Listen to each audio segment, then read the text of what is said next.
What is up, guys? Welcome to the ThinkComputers weekly tech podcast. This is episode 413, and our podcast is brought to you by Amazon. If you go to thinkcomputers.org/Amazon and happen to purchase something, that gives us a little kickback and keeps the podcast ongoing. With me is my co-host, Ryan. What's going on?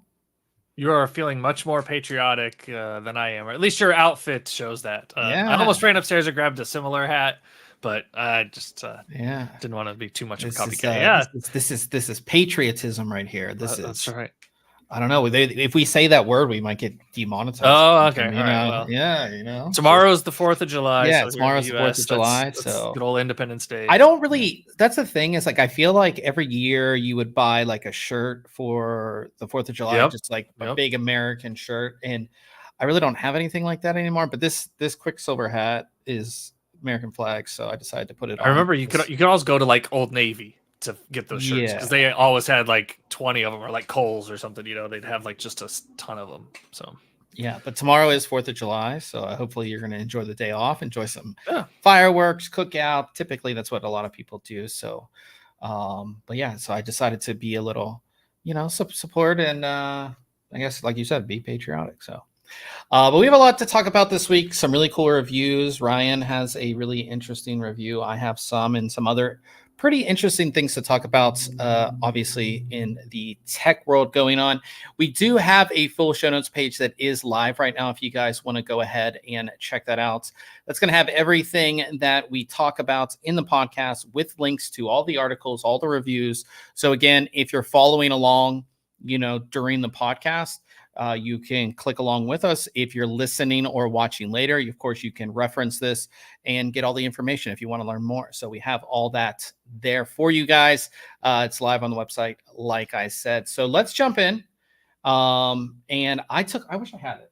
Every time I get ready for the podcast, you do this all the time. I know. I'm like, I have, I wish I had it to talk to you guys about it. But I took a look at a Gen 5 NVMe SSD, and the thing that really sets this one apart from others is that almost all of the Gen 5 NVMe SSDs that we see are actively cooled, which means that they have fans, because the controllers get really hot, and especially if you're doing sustained writes, the ones that I have seen that aren't actively cooled, they will thermally throttle for the most part. Like, that just happens a lot of the time. So this one is actively cooled, but the difference between this one and other ones is that you can control the fans. So thank goodness. Yes, because these fans When you said fans, multiple fans too. Yeah. So the fans on this, you can kind of see here, they're really tiny.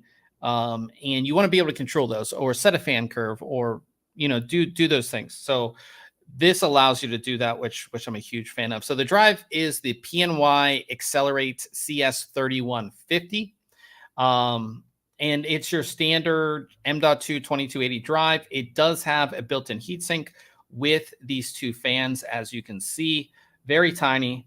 But yeah, it's just a standard, available in 1 or 2 terabyte versions. And like I said, the thing that really sets this apart is that instead of a lot of these will just have a fan header that you connect, this actually has a USB 2.0 header that comes out of it. And PNY has actually put a microcontroller into the heatsink itself. So there's like a little chip in there that one will help allow you to control the fans. It will also monitor your temperatures and fan speeds. It will also control the RGB lighting, which I'll show you as well. So you get some RGB lighting on this that you can control. So everything that we kind of wanted on one of these small little drives, they've kind of done, which I'm a huge fan of there. So like I said, the drive's pretty, it's a black heatsink. And then, like I said, you'll see the RGB once I show it to you here. So do I not have a picture of the RGB? I thought I did. But the RGB is going to look like this. Like I said, it's just one zone or two zones. It's just one zone. Okay. Throughout the logo, but there's a ton of different settings that you can actually choose as well. So you can have different effects. You can do things like that. And like I said, it's all controllable. So if you go into their actual software here, the software is the same software that they actually use for their graphics cards.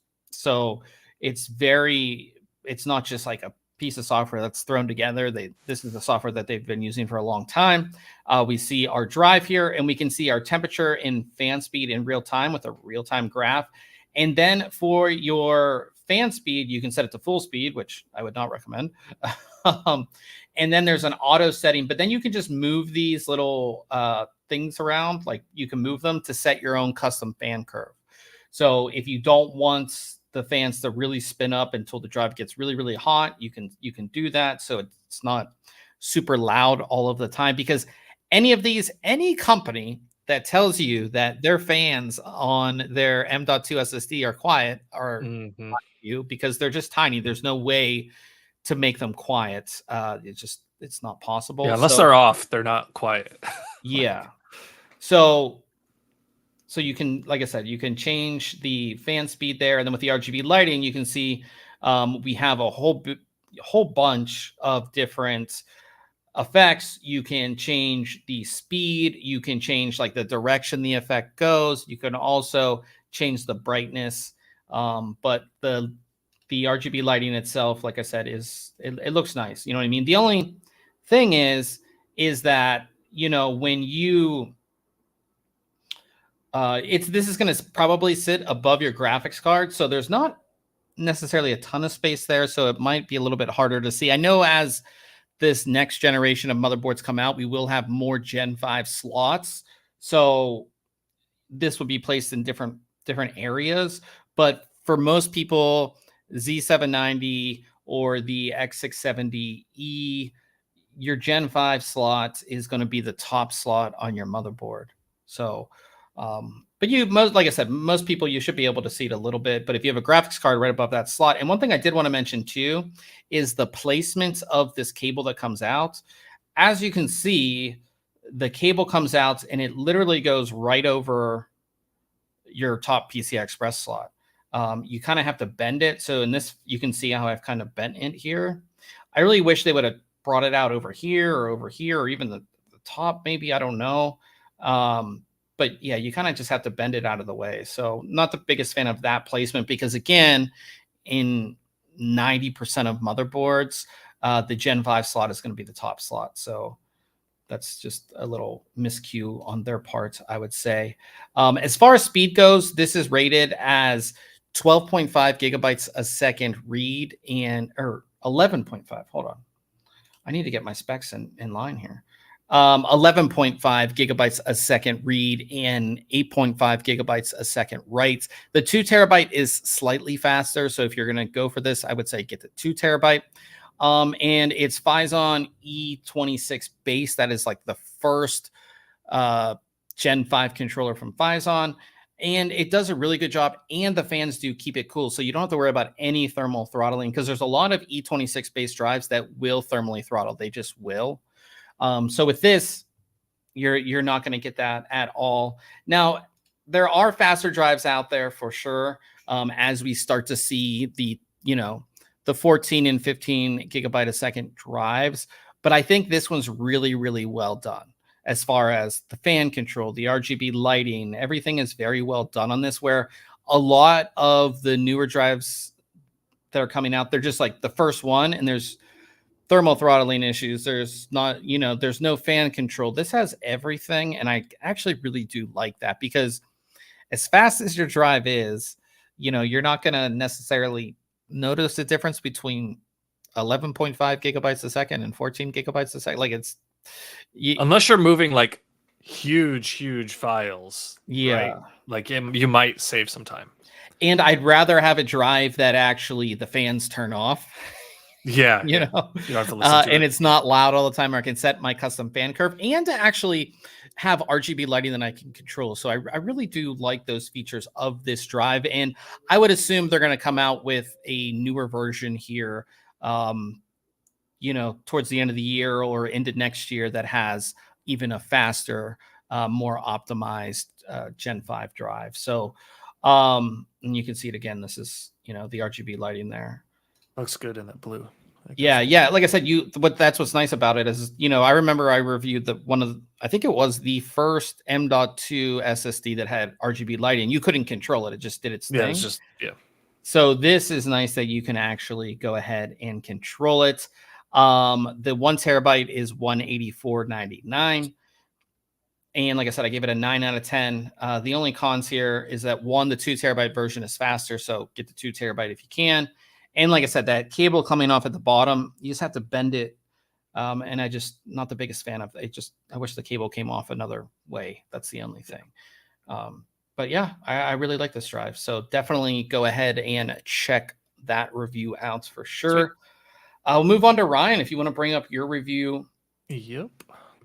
A really interesting AiO, and I think we're going to see a lot of companies do this. I don't know if this is patented, like the actual. I can't imagine it is. I kind of doubt it.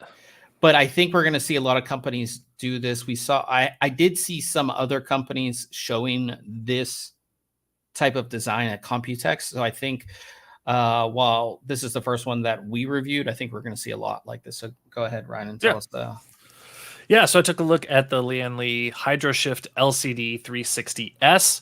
So this is the new HydroShift series from Lian Li, and they have a couple different versions. They have a 360S, like we reviewed here, and then they have two others that have just a little different fans and a slightly different thickness radiator on them. You know, you can get the really nice infinity fans in this kit as well, but we just got the kit with just standard fans, no RGB lighting on the fans or anything like that. So you've got some options here, but the improvements in, or I guess the real shift in the change is present on all of these. So you've got some options here for that, but kind of like the name implies, it is a 360 millimeter all-in-one liquid cooler.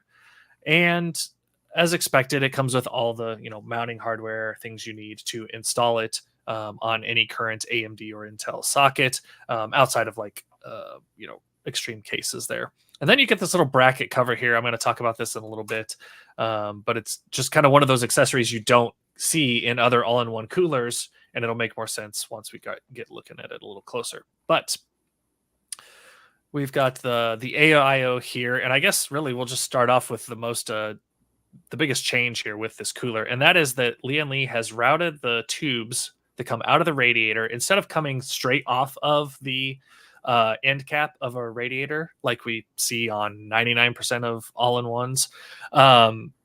They have used some 90-degree swiveling connections to route the tubes around the fans and along the side of the body of the radiator and fans. And what that's designed to do is move those cooling tubes that are usually hanging down from the radiator or coming off the top if you've got it front mounted and taking up space in your case. And it's designed to route those kind of between the radiator and your motherboard to hide that tubing. They've kind of called it a tubeless aesthetic. And in theory, I had a question. Good idea. Yeah. Real quick. Yeah. Does the AiO ship like that with the fans and pre-installed? It does. Yes. Nice. And I mentioned that in the review. Yeah. That, and a lot of companies are doing that now. Yeah. It's not every one of them that I've gotten recently, but a lot of them are coming mounted, which is really nice. It's kind of a pain to take every fan out of this little plastic bag, undo the wire ties on it, right? Like cable them together. These are all pre-installed on the radiator, and they're daisy chained together. They're not like magnetic connection like we've seen on some other fans, like from Height and others, but they are already daisy chained together, which is another, just nice feature for installing. So I got the white version to review. It does come in black as well, but a pretty standard 27 millimeter thick radiator. That's pretty much the average size you're going to get on most all-in-one liquid coolers. Really nice fit and finish on this. Nothing to complain about there. It does have a really cool aluminum like label, or what do you like call a front face? Yeah, Yeah, just a band of. It honestly reminds me of the old Lian Li cases that were aluminum, that had the brushed aluminum. Yeah, that's definitely what it reminds me of. Yeah, and so it's only on one side, but you can take it off. There's two screws there, so if you end up mounting this radiator, it's actually a plate. Okay, it is a plate. Yeah, plate. That's the word I was looking for. Thank you.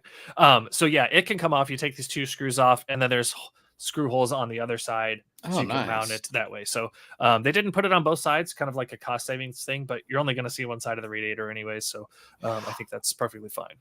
Okay, and that's how the tubing goes. Okay. And so this is how the tubing comes out, right? Typically, we'd have these coming out just in a straight connector, but they've used really like fittings that you would find on the side of a pump housing. These do rotate a bit, but really, when they're in place, you're not going to be rotating them any other orientation. This is just the way they've designed it. Probably lets them utilize components that they already have in stock and didn't have to redesign, like specific angled connectors for this feature. But what it does is it routes those liquid tubes around your fans and along the backside. And there's little brackets that hold that into place, which can also come off as well. So you can mount this that cover that I talked about earlier that was in the packaging. You can have the tubes come off the left or the right. So you can shift those around depending on which side and how you install this in your case. And these are nice metal brackets that mount, and they kind of clip onto this covering that covers the tubing here. So everything's nice and like solid there, and those tubes are held together and held in place really nicely, and just routed around. Really nice tubes on these as well. They've utilized a feature that you typically see in data centers with regards to that tubing. It's like ribbed and will support a lot more tighter bends without compressing the inner dimensions of the tube, right? So you're not going to get restrictions in liquid flow and things like that. I think that's a good thing because people are going to be moving this around a little bit different than your typical. And you'll see when I in my installation that was definitely necessary for my build. Like I said, just some pretty standard 120 millimeter fans pre-attached here, and they are pre-daisy chained as well. It's kind of a it's nice that they have that cover though. Yeah, and that clips on and off, which is really nice. It covers up all of that cabling. I thought that was really cool that they did that as well. Pretty basic water block, and there's some lines on it that are reminiscent of kind of that same brushed look, but it almost like especially in this image, it almost looks like it's a 3D printed part, with build lines. It's not. It's just kind of a textured finish there on this, but very basic, right? You've just got a couple lines here and there. A nice satin aluminum frame around the screen though. Speaking of screens, yes, there is a LCD screen on this with a 480 by 480 resolution. We'll get to that in a minute. There is a bit of cabling that comes out of the side of the pump housing. That's obviously to control that screen, as well as the pump inside, power it, things like that. And you've got, again, swiveling fittings on the pump housing to allow for a little adjustment on your installation. A nice satin base plate on the bottom. No thermal paste comes pre-applied. And just like the previous Lian Li cooler we looked at and some others, they have gone with the stencil method where you place the sticker onto the base and then you... Oops. Oh, I showed that on installation. But essentially you apply your thermal paste on here, spread it out, and then it leaves you with a nice pattern for making sure that you get thermal paste in all the right spots on this cooler. So kind of a neat thing there. Yeah, so this is a 2.88 inch IPS panel, 480 by 480 resolution, which is fully controllable by Lian Li's Connect 3 software, or L Connect 3 software. So you can do all sorts of things with this screen. I'll show you that here in a minute, but really a pretty basic looking all-in-one cooler when it comes down to it. Installation's really easy. Like I mentioned earlier, all those fans are pre-connected. For my AMD build, you do have to replace the standard plastic mounting clips with this more universal mounting solution here. These brackets are used for both the Intel and AMD build, so that kind of cuts down on the additional parts that ship with this, but it was super easy to install. No issues there. Here's an image of me kind of applying that thermal paste to the stencil, spreading it out with the little spreader tool, and then you take it off and you kind of end up with that pre-applied look there. I don't know if I'm a fan of it yet or not. I've had this on a couple coolers. Yeah, it's okay. Like, it makes you consider though how thick you leave that spread, because you could spread it across all those spots and make it really thin, or you could leave it really thick and you'd still end up with the same pattern. Thing I do like it. I do like that better than pre-applied, because you can just like mess up and then you have thermal paste on the side of your motherboard or something. Yep. And then it just, pops on with the mounting brackets that are included on this cooler. And it's the same, like I said, same mounting bracket for Intel and AMD, which is really nice for that. Now, here's where I had a bit of an issue, and that was when I was placing the radiator onto the top of my case. Usually in my installs, I place the radiator at the top of the case first, then mount the CPU block. I just find that that's easier to do in most instances. This one, that was not going to work out at all because of the installation. Now, Lian Li says that you should have a case that supports like a 280 millimeter radiator up top, which mine does. Mine supports up to a 420 in the top of the case. So plenty of width there. But, you know, whether they were just really designed this for their O11 dynamic or something similar, in my case, I did not have a lot of room between the motherboard and the radiator in order for these tubes to route with enough room without having to bend them. And you'll notice that I installed this with the tubes coming out of the top. That's how their product imagery shows that you install this. I did see someone else in another review, they mounted theirs at the bottom. But I did it exactly how Lian Li showed. But you would think at the bottom or at the you're top, going to end up with tubes, right? Well, yeah, that's what I mean. So you would think that you would mount the way that you did with exactly the tubes at the top, because you want the whole idea of this product beyond cooling your CPU is to hide the tube. Exactly. And you know, as you can see here, I kind of pointed the fittings outwards. That's how I found the best like fitment. I tried, you know, shifting them both to one side or the other. This just happened to be the best orientation for those tubes there. So thankfully, like I mentioned, they used the improved server style tubes there that can take those additional bends, and you can kind of see a little bit of a wrinkle in the tubing. That's actually just the loom on the outside that's got that bend there. I did not experience any flow issues or anything like that with this cooler.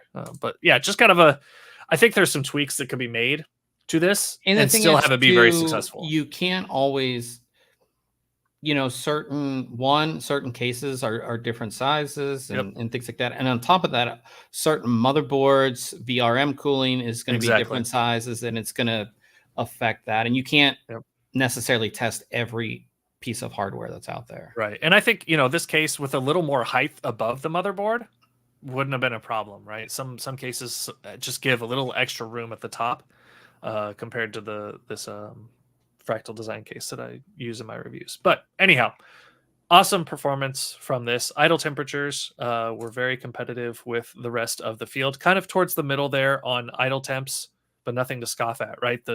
The delta between this and the top performing idle is 4 degrees Celsius. So nothing major there. And then as far as load performance goes, a 3-degree difference between it and the best performing one that I've looked at. So right at 37 degrees Celsius under load. So really nice performance there. Super happy with this. I was really happy with the previous Lian Li cooler, and this one was just the same experience as far as performance goes. Now they do have their L-Connect 3 software that you use to control this system. And I really like this software. It's like a modern looking application. It is really good. It's really nice. Like I'm always impressed when I use it in reviews. So you've got this like system info page.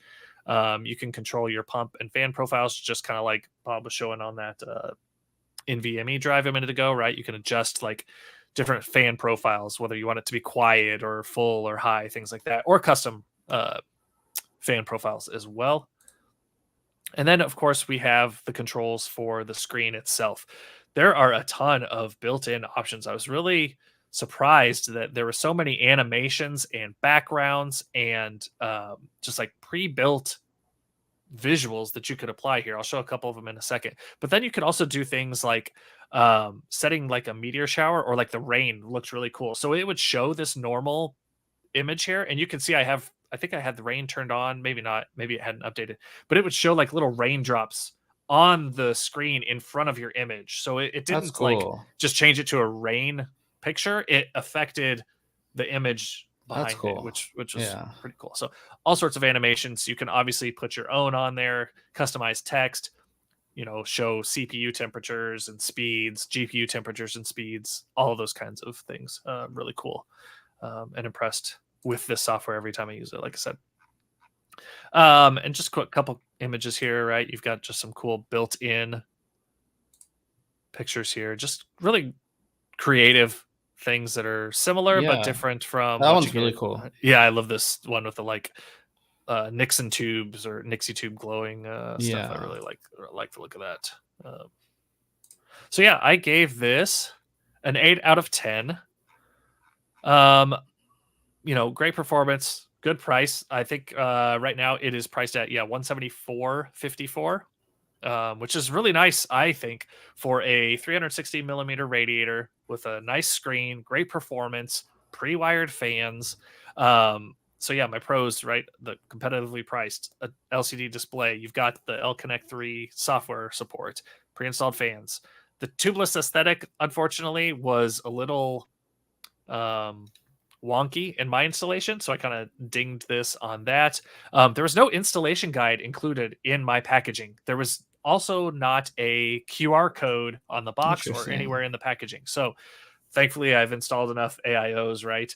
And the one thing that's a little different with this one is those pre-wired fans. You actually connect the lead that comes off those fans to a cable that comes out of the pump housing for control. That way you can control them in the L-Connect software. They don't connect back to your motherboard, and then you've got two different spots there. So that's a little different, but it was pretty logical doing that. And I noticed, again, I said I looked at another reviewer's review of this one when this launched last week, and they had the same thing. There was no installation guide. So whether they sent it without it to reviewers or maybe they just kind of that sounds like who knows. I've had products like that where it's like it just doesn't come, or they don't even a lot of times it's a QR code and they didn't put the page live or something. And then the short tubing length could introduce some tight pins, but I think this has a lot of potential for a new wave of features for these, right? We got RGB fans on AiOs, then we got some screens. Now we're getting kind of stealth tubing, right? This could go perfectly with all of these stealth builds that we're looking at as far as motherboards and case layouts, where we're trying to hide as much of the component as possible. Pretty soon we're going to see something like we have on the custom water blocks shooting through the backside of the motherboard, right? You're going to end up with an AiO like that. Or something. So really cool design. I think there's a little bit of work that needs to happen on this. Other than that, really great product. Nice. Good to see it. Yeah, I was really impressed with all the options that you get for the screen, because that's like some of them you just get like maybe one or two pre-made sort of screens or effects, and then you kind of have to design your own. And like a lot of people just want to be able to choose, you want like, it's just like RGB lighting on the keyboard. It's like, if you have like 3 effects, that's not enough. You need a lot more. Yeah. So that's really good to see there. Real quick, we do have Old Man in the chat. Forgot to shout him out when I did see it, because I'm not good at looking at the chat. So Old Man is here. Good to see you here. Our last review of the week, I took a look at a CPU cooler as well, but mine is an air-cooled CPU cooler. So it is the Noctua NH-L12Sx77, which is a weird name for a Noctua cooler. But this is basically an upgraded version of Noctua's original NH-L12S. They've added 2 more heat pipes, and they've increased the height to 77 millimeters. But this is really designed for super small form factor builds and mid-range CPUs. So this isn't, I don't even think it's even rated to go on something like a 14900K or a 7950X or anything like that. This is for a mid-range build in a very small form factor system.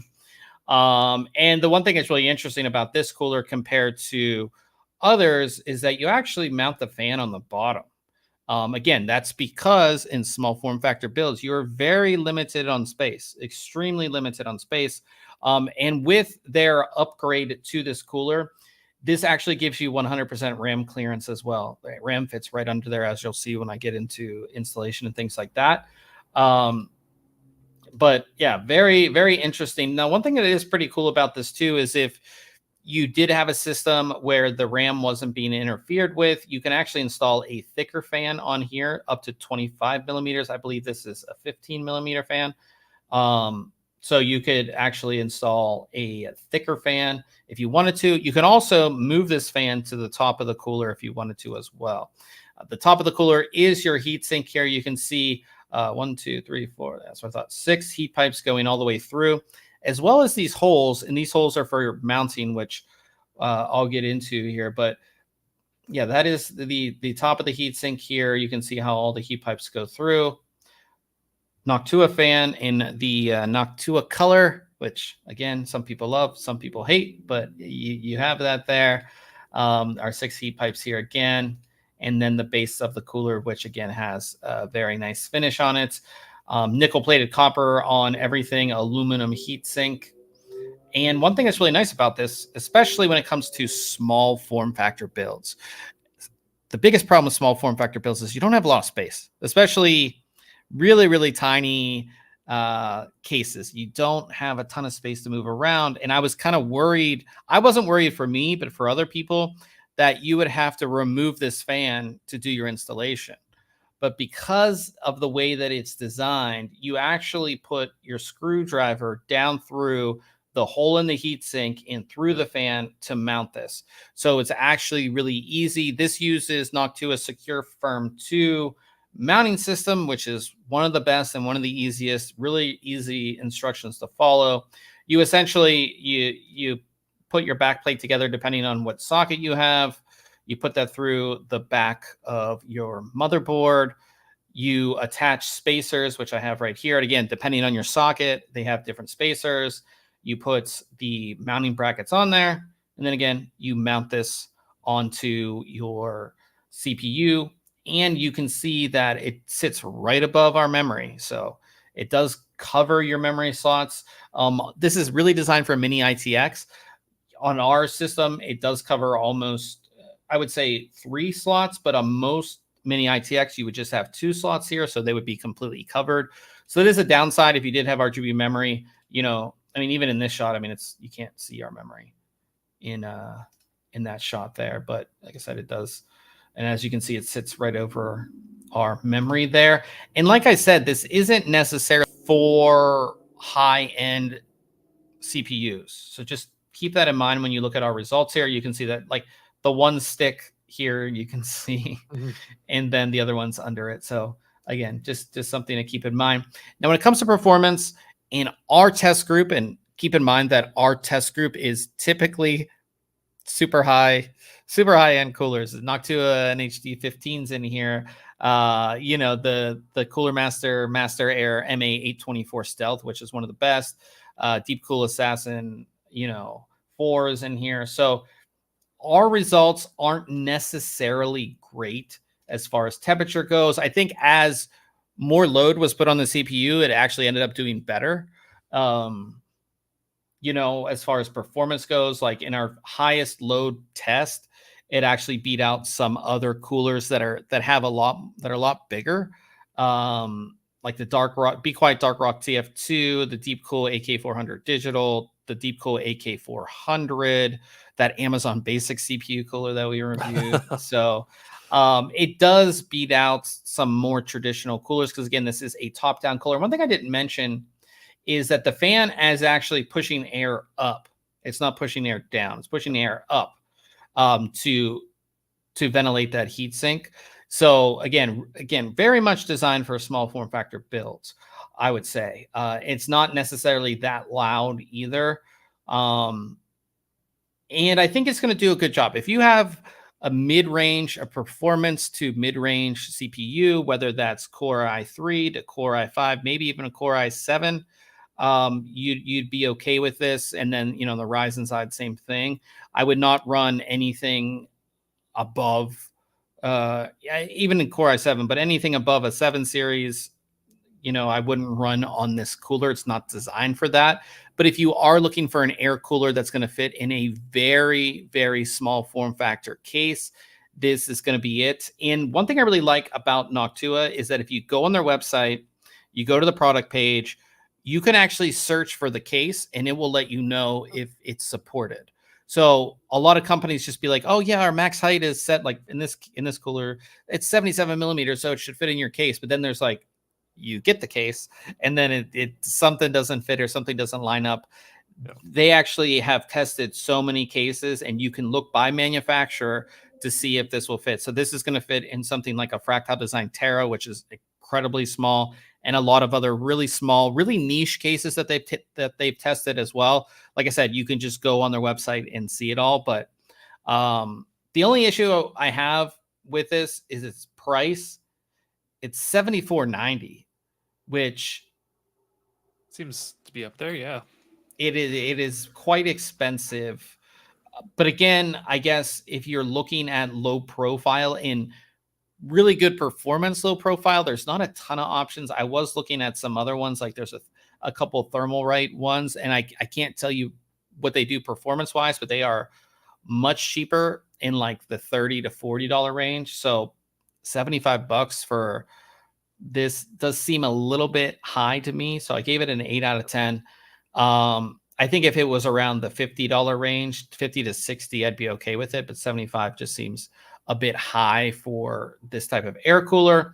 But everything else is great. Again, it's going to fit in the smallest cases out there. You don't have to remove the fan when it comes to installation, because again, even if you can, in a lot of small cases, even if you can place the cooler down on the CPU, you'd still have to try to get that fan under the cooler and do the fan clips. So it's nice that it's just ready to go out of the box. And it has 100% RAM clearance as well. So you don't have to worry about that either. It's just, again, the price as a con, and then it does cover your memory. So if you wanted to do RG memory and your smaller form factor build, it's going to be covered by the cooler. So keep that in mind, but I do think that it's a good cooler for a mid-range build in an extremely small case.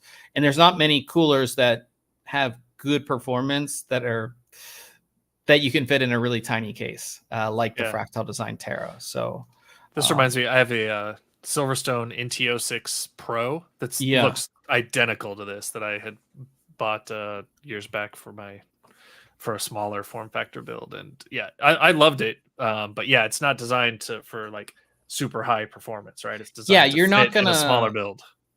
You're not gonna put this on a, like I said, a 14900K or anything like that. You would thermally. I mean, you could, but you're gonna fail. Yeah, you're gonna thermally throttle. So you'll be playing your game or something, and it's gonna start, not doing so well.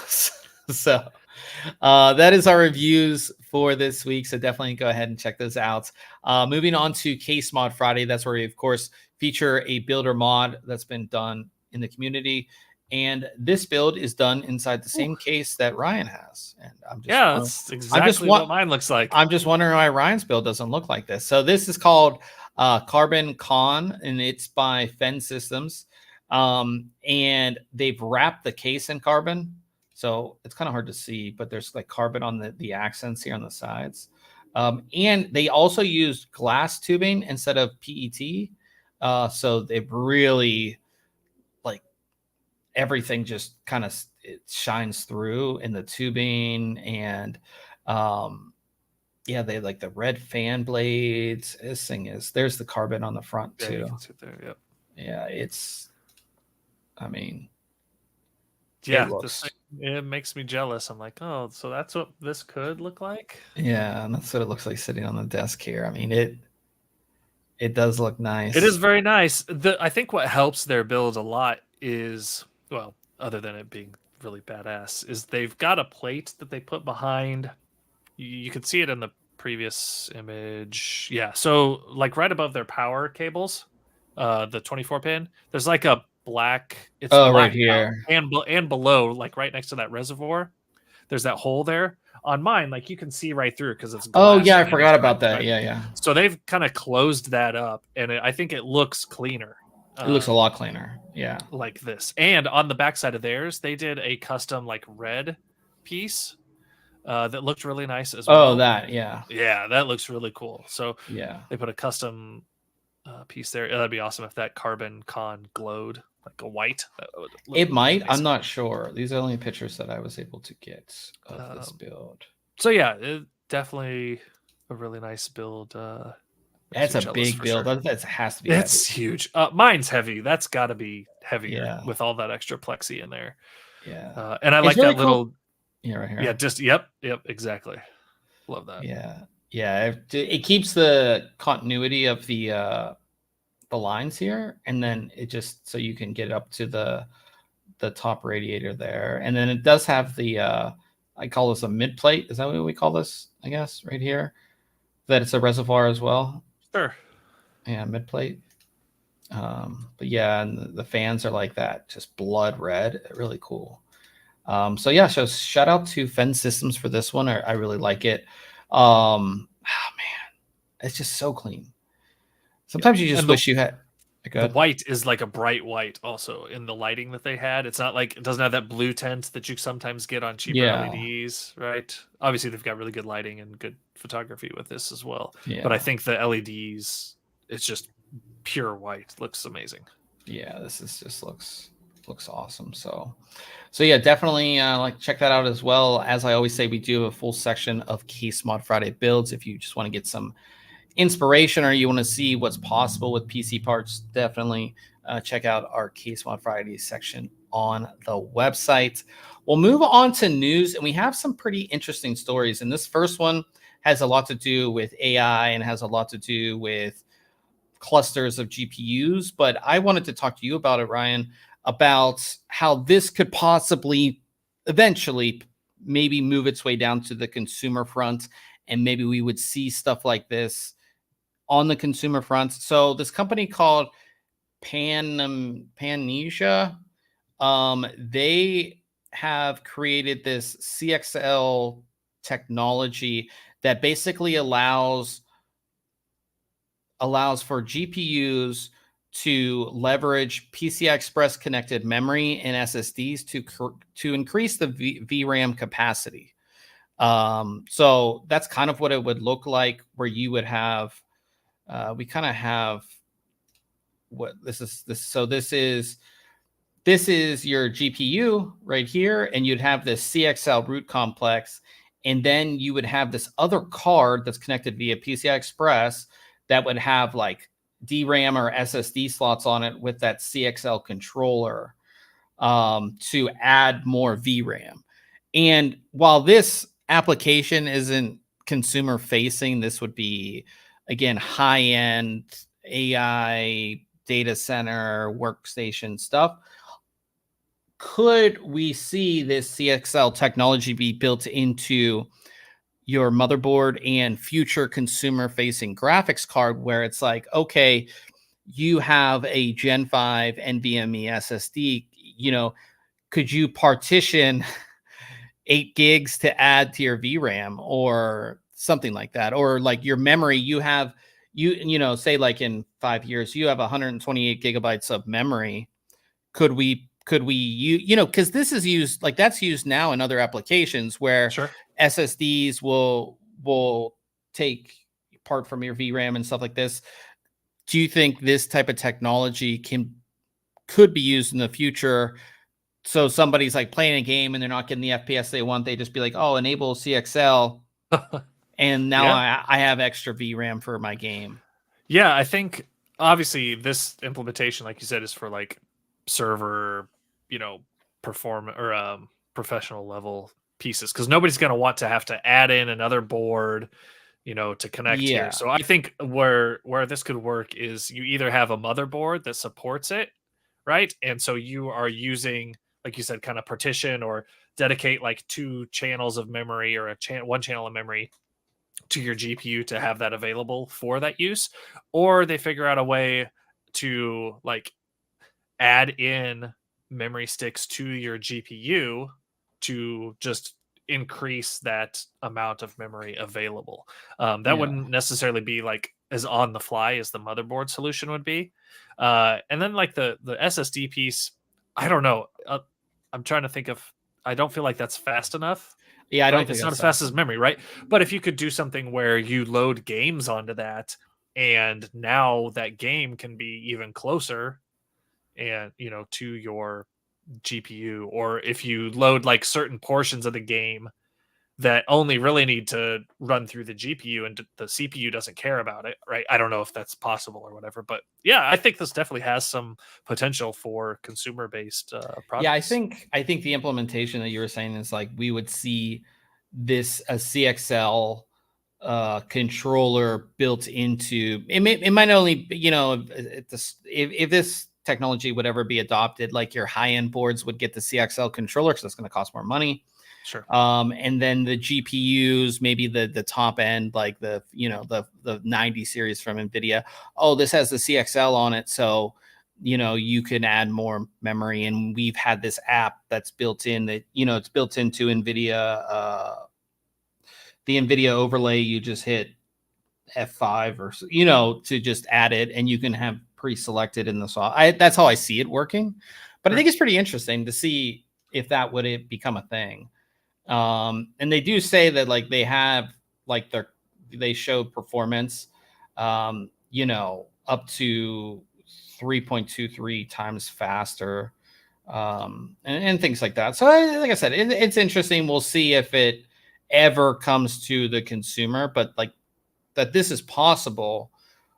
We could see, That's cool. things happening in the future. It's got to be simple though for the consumer, right? Like it has to be either just built into the card or your motherboard and easy to use. Yeah, for it to be a thing. Adopted, yeah.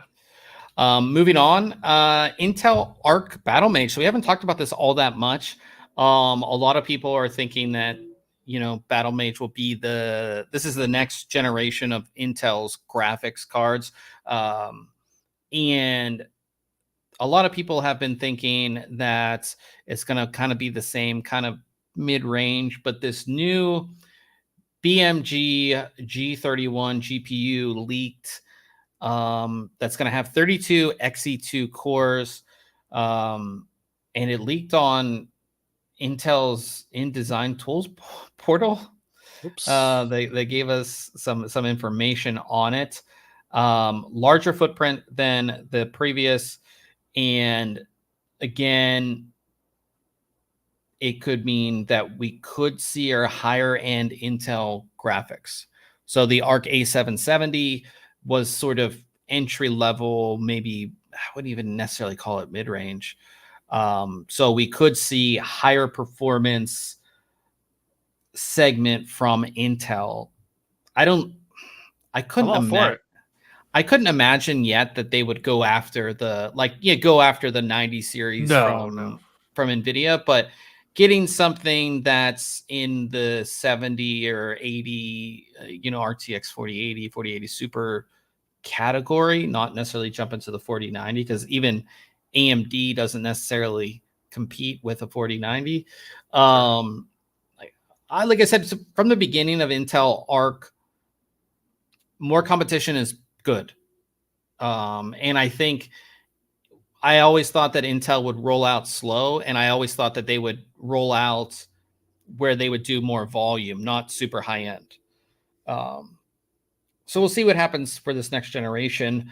We talked about this a few months ago, how people said that Arc was dead after the first generation, but it looks like they're going to continue with it on the discrete desktop side. Obviously, it's going to be in their processors as well, the architecture, but on the discrete side, a lot of people said that it might be going away, and it doesn't seem like it is. So no, I'm glad we're seeing more, seeing this leak and seeing progress on another generation of these cards, because like we always say, more options is better for the consumer, especially if they're good options, right? Yeah. And if they can, like you said, meet that 4070 series or somewhere around there, I think they'll be in really nice shape for this second generation.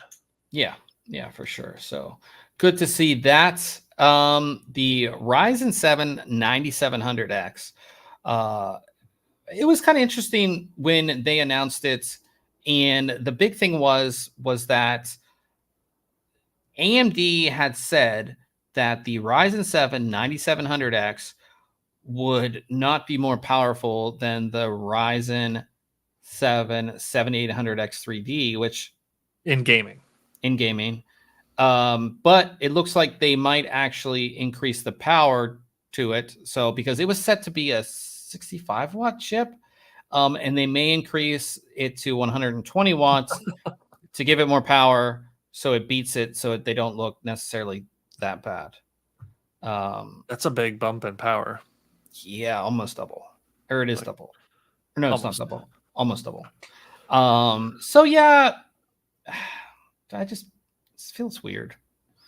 I don't think it was really that bad of a take. Like, I was fine seeing the 9700X not being as fast as the 7800X 3D, right? Like the 3D version is supposed to be like that flagship for gaming. Specifically in gaming. Right. Now, if it doesn't beat the 7800X in other tasks, then you've Maybe got a this problem. is just so like for us, like we're enthusiasts, so we know, right? But if the normal consumer's like, wait a minute, I'm looking at these benchmarks on this YouTube video, and why is the old one better than the old one better than the new one? Maybe I should just get the old one, but not even the X3D, because the old generation's better. Why do I need to buy the new generation? Right. Like, that could be a marketing thing for like a non educated PC builder. I could see that could be the reason for them kind of switching it, you know. But we'll see if they do. That they're talking about, increasing the TDP of it, so almost double.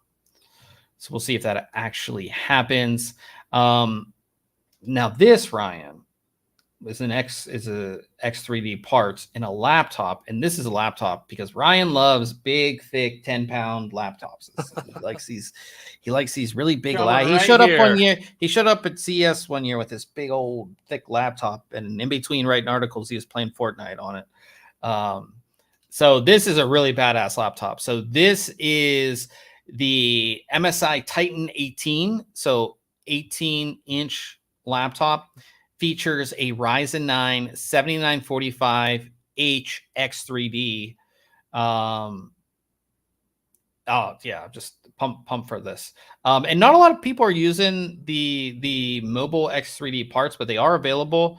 And again, if you're designing a gaming laptop, you'd want a part that's specifically designed for gaming. So this is only currently available in China.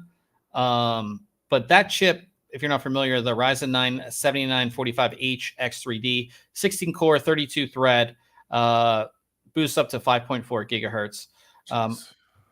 So but this laptop, it just looks amazing.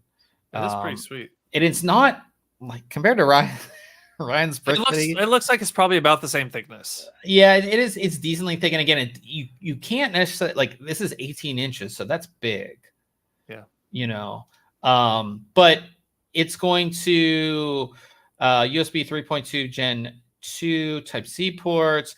No Thunderbolt 4 because it's AMD platform. Right around $3,000. Not sure. Oh, and it has RTX 4090 mobile in it. So this would be like a total mobile workstation ready to go laptop. Huh. Nice. Yeah, I mean, like 3,000 isn't horrible for what you're getting here. Yeah, for like a desktop replacement. I don't see it being that bad.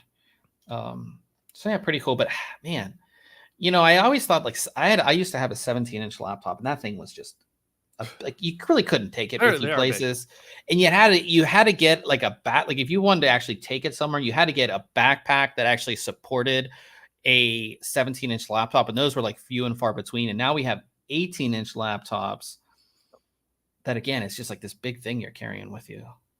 But again, if you're doing desktop replacement, I do think getting a RTX 4090 based laptop would be a good idea for sure. Noctua, we've been waiting. It's been like 12 years or 10 years.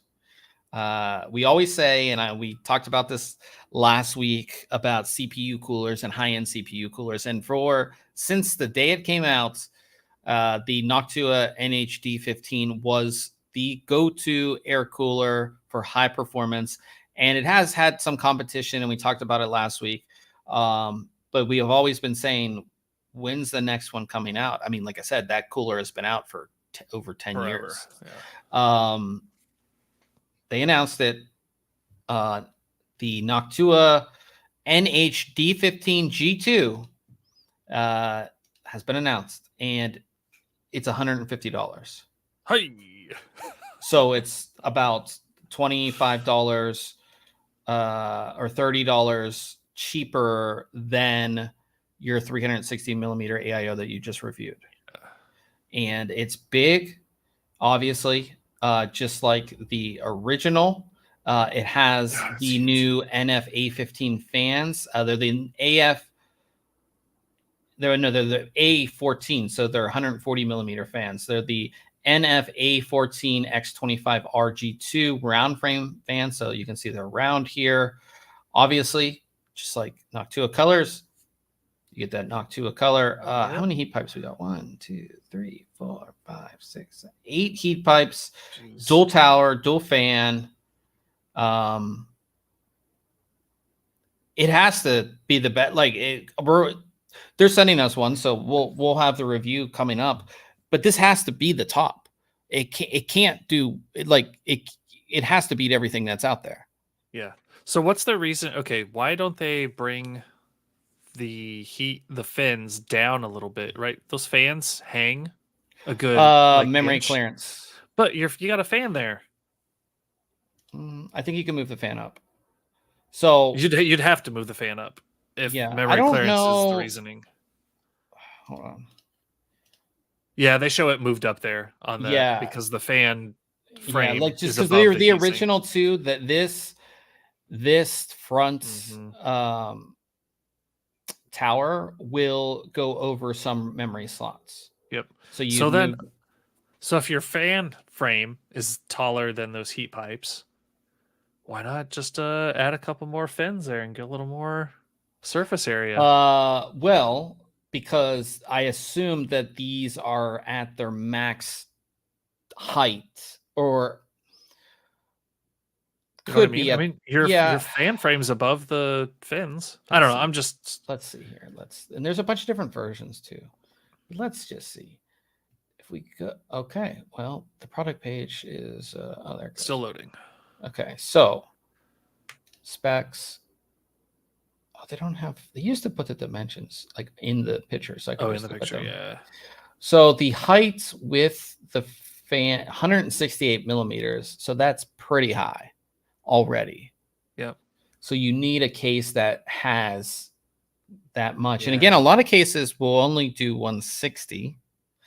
A lot of mid towers are only going to do 160. This is a very just like the original. That's huge. Yeah. It's massive. The new fans, and they've been working on these fans for a very long time as well. So it will be and you can see, especially in these ones, but the difference in the fans and those blades look very aggressive. Yeah, how different these fans will be, and all of that. So I'm interested to test it.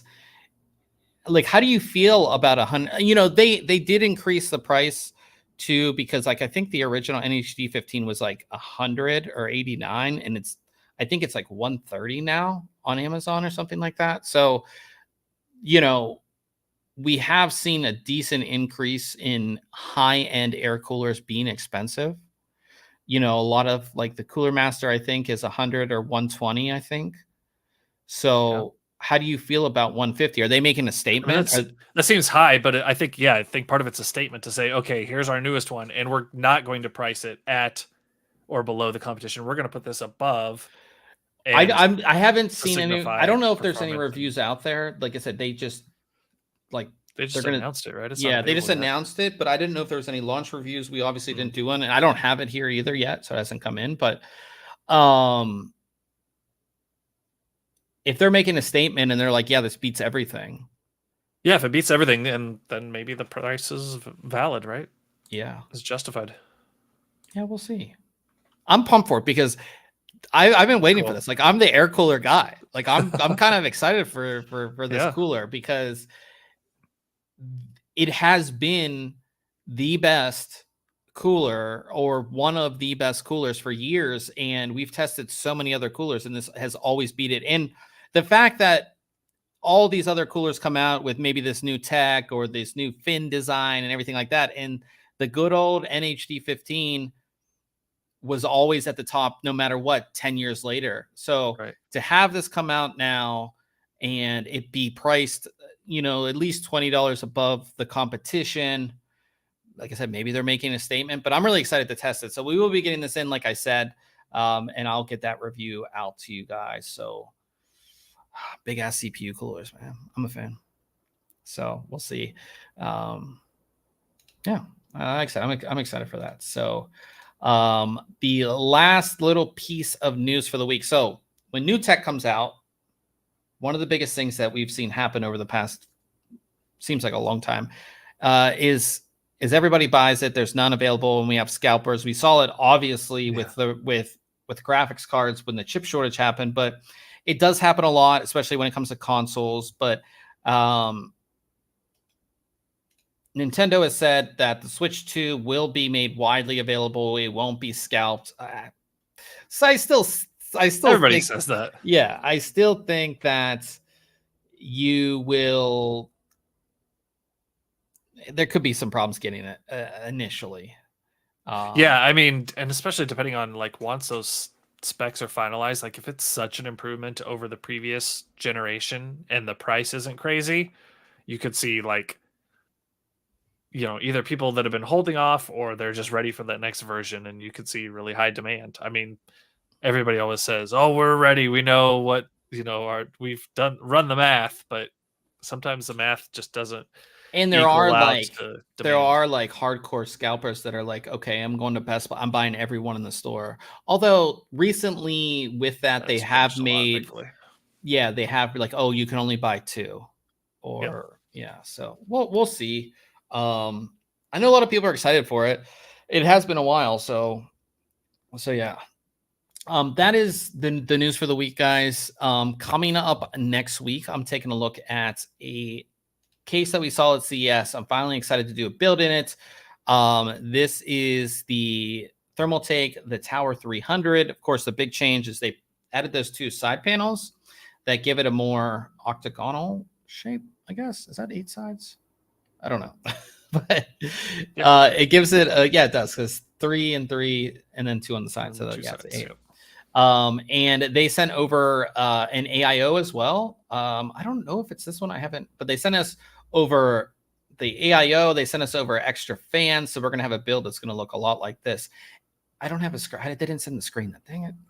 I would like to have the screen as well. I have the screen from the Series 300. I don't know if it will fit in there, but maybe I'll put it in there as well. But this case, we really liked it at CES. It's one of my favorite things I saw at CES. And it fits micro ATX, and MSI was nice enough to send us over a micro ATX motherboard. So we'll be full on micro ATX in there, you know, graphics card, everything. And we have a couple other interesting pieces of hardware we're going to put in there. So really excited to have that build for you guys next week. So definitely stay tuned for that. Talking about cases, our question of the week, and I've got some questions on social media, is a lot of times, just like, I don't know if that case is, but there a lot of cases will come, here's our version. Fantex was one of the first to do it. Here's our version of the case with fully loaded 6 fans or something. And here's a version of the case with no fans. Obviously, there's a price difference. And a lot of people are asking, like, if I want to get different fans down the line, should I get the case with the fans, or like, what's the difference? You know, and I think the biggest thing for me when it comes to buying cases is that, one, if you think you're going to buy fans later, get the one without it. And secondly is that if you are buying a case with fans, a lot of times the fans that are included, now we have seen it a little bit different from bigger companies like Thermaltake and others, but a lot of the fans that come with these cases are not even sold by the company. They're just like a crappy fan. A lot of times they're not even PWM. So I think that, you know, if should you buy a case that has pre-installed fans, if you're somebody who's not going to buy any other fans, you just want it ready to go out of the box, you should buy the case with all the fans. Now, do your research and see if there's any limitations on that specifically. I don't know if you have anything Yeah. else to kind of add to that. I think another piece to think about is if you are already in a certain ecosystem. I'll use Corsair for example, right? So I've got a Corsair headset, I've got a Corsair keyboard, I've got Corsair memory, right? So I'm using iQ for my management of those. Do I want to just stick with the same platform and go with Corsair fans and manage it all from one place? Same thing with Thermaltake or whoever else, right? Keep that in mind as well, depending on how you want to control them. And then, yeah, I'm like you said, a lot of times those fans that come with cases aren't the greatest. But then again, we do see some manufacturers that have their standard fans come with it. Corsair has their IQ cases that come with better fans a lot of times that are controlled, especially, and they're link connections now, right? They've got some cases that support that, and those are going to be better fans from the get-go.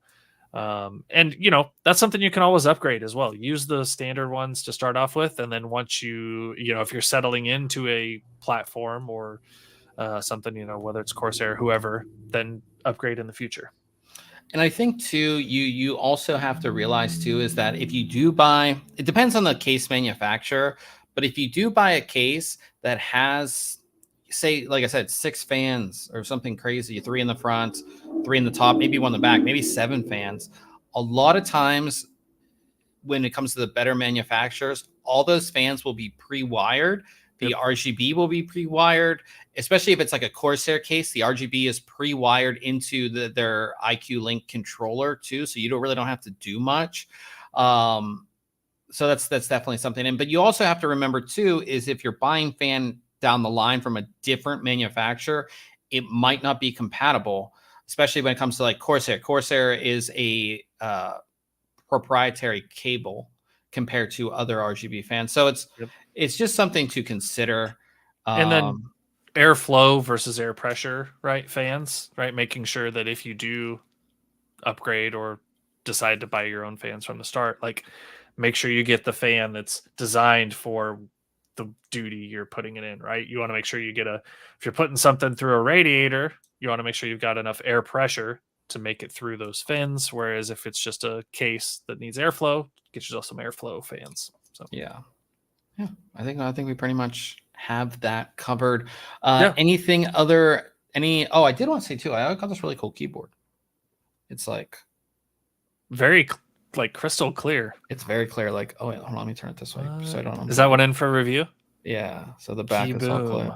All right. Yeah, it's really cool. It's heavy too. It's not as heavy. It's not as heavy as the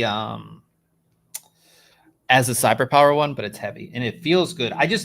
The problem that I have with keyboards like this, and I reviewed another one, I forget the name of the company, is that see how the keycaps are see-through? Like when I look down, the lights just bother me. Like when you look at these, like they're just see-through. From an angle, the other, yeah. So that's the only thing so far, but it's very comfortable. So we'll be playing games on this tonight. So that would be a lot of fun. Okay. Anything other tech related on your end? No, I had been using that $20 Hex Gears keyboard that I bought a couple weeks ago. That old man said was available. I had been using that at work, and I swapped it out back to my low profile Cherry. I just find typing on the Cherry low profiles a little easier. Low profile for work is amazing. Like if you're doing work low profile, it's just absolutely just awesome. So I brought that back home. I'll find a spot for it here. No, I'm just got another all-in-one that just showed up. So we'll be putting that through the ringer, and that's about it. Well, any exciting plans for tomorrow, 4th of July? No, I was talking to my wife. I was like, I'm going to be busy tomorrow. And then I got to thinking, I was like, why? I don't have to do anything tomorrow. Like maybe go buy some fireworks and then shoot them off at night. So fireworks are legal in in where are you? Oh yeah, I know where you live. Yeah. So it used to be that you could only buy and shoot things that go like 6 feet high or lower in city limits. So you'd have to go outside of the city to buy anything that shot higher, like mortars or some of the cakes and stuff. And you were supposed to only shoot them in areas out there. Well, obviously nobody everybody went outside of town, bought their stuff, and came back in and shot it, right? So it was either last year or this year they kind of said, okay, well, it's legal to shoot things above 6 feet. So we'll see what this year changes. So. I remember when I live in California now, but when I lived in Pennsylvania, for the longest time, like fireworks were illegal. But I lived in Pittsburgh, and it's like you can drive either way, like 30 minutes to West Virginia or 30 minutes to Ohio. And like as soon as you cross the border, there was like a stand for fireworks. Oh, I'm sure. Yeah, for fireworks. And you'd always go buy your fireworks illegally and just drive right back across. That's funny. It's like always used to do that back in the day. But yeah, hopefully everybody, all you guys out there, you have a great 4th of July. Maybe, I know it's, everybody's gonna have the day off and you're gonna want to play video games. Maybe go outside, at least go see the fireworks. Like I said, I'm going to a cookout tomorrow, so I'm pretty excited to get out of the house. I will be working during the day because I have a lot of reviews to get done and we have a lot of content to pump out. Also, real quick, old man in the chat let us know that Hitman Absolution, Call of Juarez, Bound in Blood, Star Wars Battlefront 2, and Forager are free through Prime Gaming. They just give you codes that are redeemable on GOG. Oh, that's awesome. Those are some good games too. Yeah. And then he also said he ordered 3 RK Royal Kluge PBT keycap sets from Newegg. They were $2.99. That's awesome. PBT keycaps for $3. He always finds the deals. I feel like he's like the deal master. He always finds the good deals. PBT keycaps, if you free shipping too. That's wild. Yeah. Oh, the catch is they send you random sets. Oh, okay. All right, maybe you luck out. Yeah, you just get 3 sets, and you buy 3 sets exactly. Yeah. So really cool to see that as well. So like I said, he always has the good deals. But check out those on Prime Gaming. I haven't really checked out Prime Gaming at all much. Yeah. But you'll have to check that out and get those game codes for sure.